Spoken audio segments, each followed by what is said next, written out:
Am I the a-hole for not wanting my disabled sister at my wedding?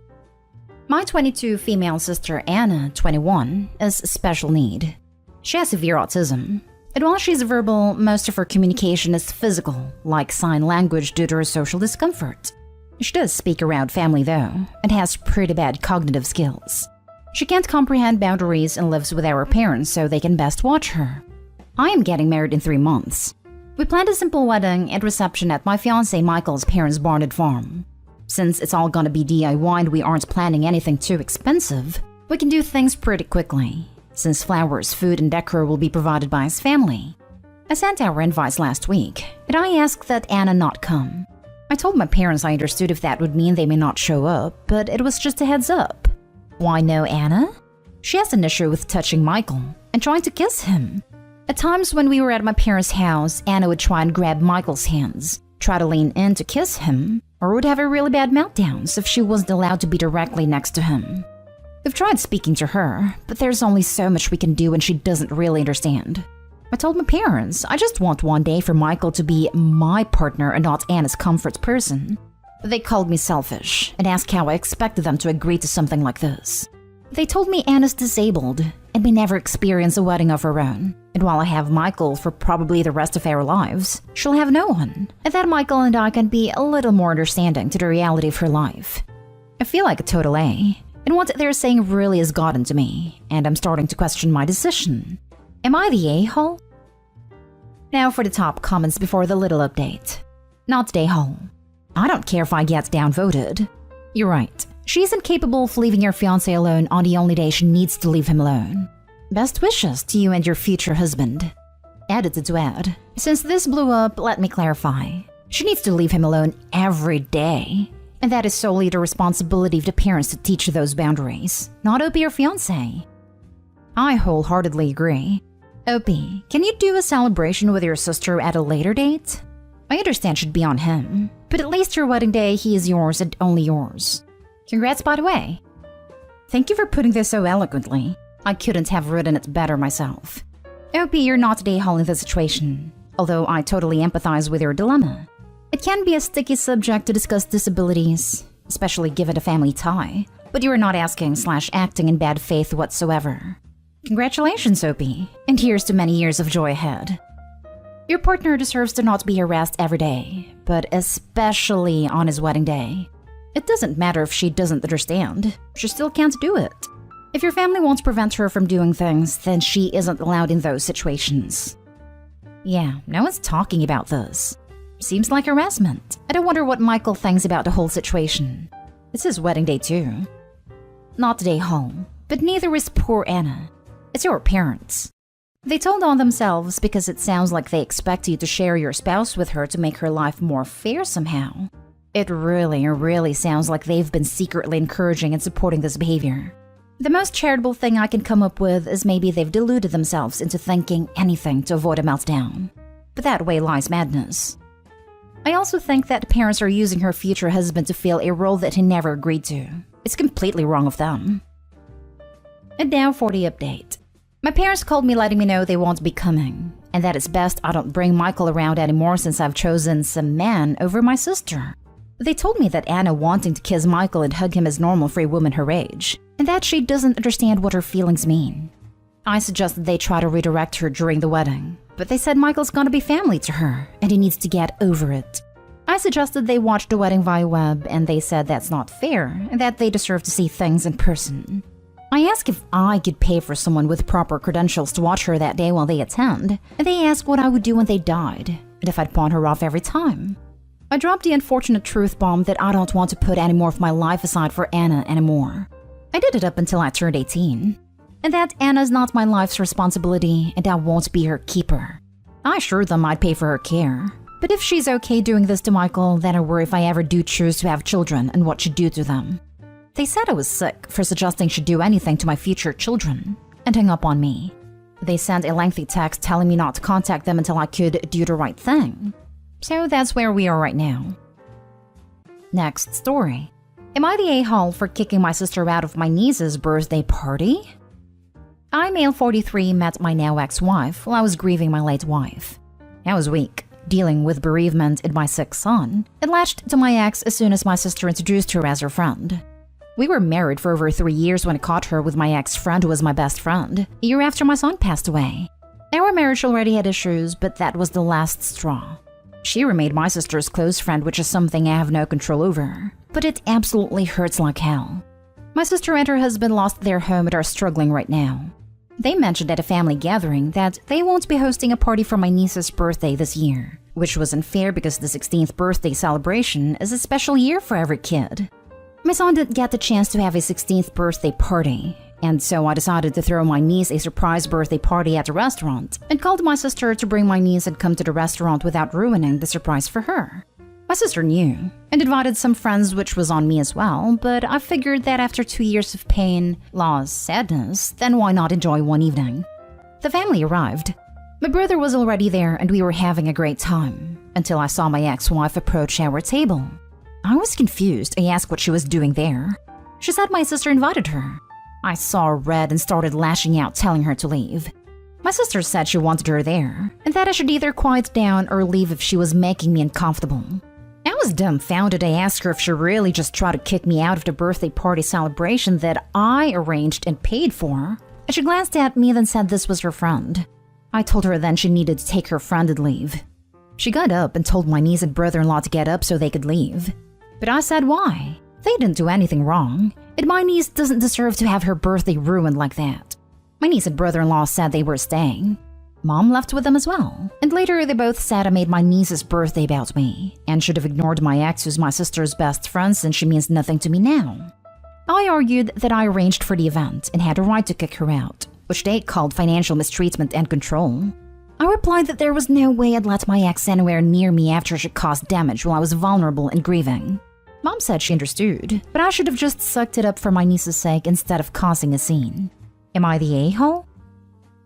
Not the a-hole. Your sister made it all about her. She put a friendship first. I think you need to cut them all off that are trying to get you to forgive, and tell them each and every person mourns loss differently. Not only am I mourning my first wife, but the betrayal of wife number 2 coupled with the passing of my son. I'm cutting contact with folks who do not understand this and act in painful ways towards me. It is sad that people have zero empathy, and I hope they never have to deal with such loss and betrayal. And I'd cut contact with them until given a sincere apology. Also, have you gotten any counseling for all you've been dealing with? I was on the fence about whether Opie needs to cut Mom off, but I think you're right. Opie's mom lost all moral authority to chastise Opie when she left a party with sister. She put her granddaughter's feelings last, and made this an even bigger scene. Opie's mother is barely deserving of the title. To be so callous of your child's feelings after everything Opie has been through, siding with that line about financial mistreatment was the clincher for me. When you pay, you own the guest list. Want to control who comes? Find a way to be less of a financial dog plop. Not the a-hole. Your sister is disrespectful AF. It's telling that neither her daughter or her husband followed her out. Everyone sucks here. Yeah, your sister is an A for putting you there, but also what is your ex's relation with your niece? You have nothing there, and I'll be honest, most best mates I know are also generally close with their kids. Yes, you paid, but also you ruined what you claim to be a special moment for your niece as well. Her sweet 16 is gone. You should have clarified that point a bit or at least checked beforehand. Don't worry, still think your sister is also wrong. Should have told you, etc. But both need to grow up since this was about your niece. If it was your birthday or whatever, fine, throw them out, no problem. Would not be the A. But this involved someone else who may have a close connection. Maybe not, but I doubt you'd be truly informed about that. If the sister cared about her brother at all, then she'd ask her friend to stay away from the party. The fact that she not only brought her but left with her says a lot. She could have just asked her to leave and continued to celebrate with her daughter. Also, why should he be run out of a party he set up out of love for his niece? You blame Opie for not checking beforehand, but I don't think it's normal to have asked someone who betrayed your brother in the worst way possible while he was grieving your nephew to not come to this party. Next story is titled, Am I the a-hole for letting a teenage boy spend a night in jail before dropping the charges? So I feel like I'm always posting here, and here is my latest ask. When I moved cities a few months ago, I rented an apartment on a monthly contract while looking for another one to buy. A couple months in, the owner told me that she will be putting it on the market, so she will be needing my schedule to arrange showings. I offered to buy it, and not even 2 weeks later, I was the owner of my own apartment. I live in the second floor. The first floor is owned by a family, father, mother, and 2 teen boys. The ground floor is 2 garages for cars, 1 for each owner. And finally, the roof is split into 2 roofs with an 8-foot wall that separate doors off of the landing. When I bought my house, I wanted to redo the kitchen and bathroom, so I took some cookies and knocked on my neighbor's house to ask for their schedule. I didn't want to do work while they were at home to avoid bothering them. That day, I was in my balcony and heard a husband complaining about me buying the apartment. Apparently, they were planning to do so, but I beat them to it. Now, fast forward a couple of months and I have turned my roof into a garden, with raised beds for my veggies, pots for flowers, some garden furniture, and an area with some wood and outside tiles. While coming out one day, I met my neighbor and she asked to see the garden with her sons. I showed it off and thought that was the end of it. That is until I started noticing how some of my flowers were cut, the furniture was moved, etc. So I installed a camera and saw that her sons jump over the dividing wall along with some friends and spend their time there. I told the parents and asked them to tell their kids to stop, that most of the time I'm not at home, and if something happened, there is no way to open the door to help them, metal door with a huge padlock. They said okay, but the kids continued to do so. They even started destroying my plants for telling on them. So I gave their mother an ultimatum. They either stop or I will be calling the police. She scoffed and called me an entitled witch. The next time I got an alert on my phone, I called the cops and said someone broke into my rooftop garden. They came pretty fast, and only 1 kid managed to escape. The other was caught red-handed and taken to the precinct. Their father almost broke my door and started screaming at me to come and drop the charges. But I just threatened to call the police on him as well and went to bed. This morning I went to the precinct and dropped the charges, so he spent the night in their jail with, according to his mom, drug dealers and thugs. I was so sure of my decision that I was teaching him the consequences of his actions. But my mom said that I was too harsh. She said that I punished the parents, not that I taught the kid a lesson. So guys, am I the a-hole? Not the a-hole, not even remotely the a-hole. You talk to them. You talk to them again. They, instead of disciplining their kids, basically left you with no other choice. Hell, with that kind of attitude, frankly, you would still never be the a-hole even if you didn't drop the charges. Probably shouldn't have. Probably should have called the police on the father too. I know you need peace where you live, but they jumped so far over the reasonable behavior line that an Olympic vaulter would be jealous. I concur and would like to add, don't engage with them beyond saying that the next time you will not be dropping charges. In writing, if possible. The parents need a dose of reality. Also get a locking mailbox that can handle packages, and a camera on the front porch and it. Entitled people do not like hearing no or consequences. Don't trust any of them farther than a newborn infant can throw them. Not the a-hole. Your neighbors are entitled a-holes, and one day their son will get in more serious trouble and it'll be all their fault. I wouldn't have dropped the charges. I would have dropped the charges as well. Opie was trying to teach a lesson, not ruin the kid's life. Even though he was a minor, actually pressing charges seems harsh. The kid's parents may think Opie took it too far, but they didn't. Nobody should have to put up with the destruction of property. Once the parents knew there were cameras, they should have laid down the law. Now for the last story. Am I the a-hole for not contributing for my ex's kids' college? For background, I was with my ex Meg for 13 years. We did not get married because both of us got married young before and decided marriage wasn't for us. Her son Eric is 18 and a senior in high school, finalizing where he'll be headed for college very soon. Eric's dad has never been in the picture and I played somewhat a fatherly role, but always made sure to build a boundary. He calls me by my first name. Told him I'm not his replacement dad, all that. I have a son and she played a stepmom role for him, but not to the degree since my ex is still very much a mother and we split custody. We broke up in June over some irreconcilable differences, and I've since moved on.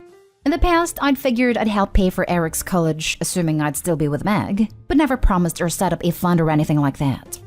Now that it's getting to the point of deciding where to go, Meg asked me how much I'm going to contribute, which just shocked me. I thought it was common sense that I wouldn't pay for college for someone who's not my kid and whose mom I'm not with. Then Eric called me to ask the same thing, to which I basically told him the same thing. Then they both got mad at me and called me some names, making me doubt myself. Edit. People have asked if she is paying for my son. He is doing ROTC and got a full scholarship through that program. I did not promise to pay for his college. There was just kind of an understanding that we handled bills as a household. We did not live together the whole 13 years. We did for about 8, from ages 10 to 17. I do travel for work often and work heavy hours, so I wasn't always around though. Not Daeho. Breakups suck. They were pretty presumptuous, assuming you'd be still paying after a breakup. This is how I viewed it. I really thought it was common sense that I wouldn't be paying after breaking up. It is common sense. People are just entitled. Not the a-hole. Is she going to contribute to her son's college education? Also, she tried to guilt/manipulate you by having Eric call when you had already spoken to her. I'd limit any unnecessary contact with her, since she seems to think she/her son are entitled to your money. Not the a-hole. He's not your son, she's not your girlfriend, and you have no obligation to pay for his college.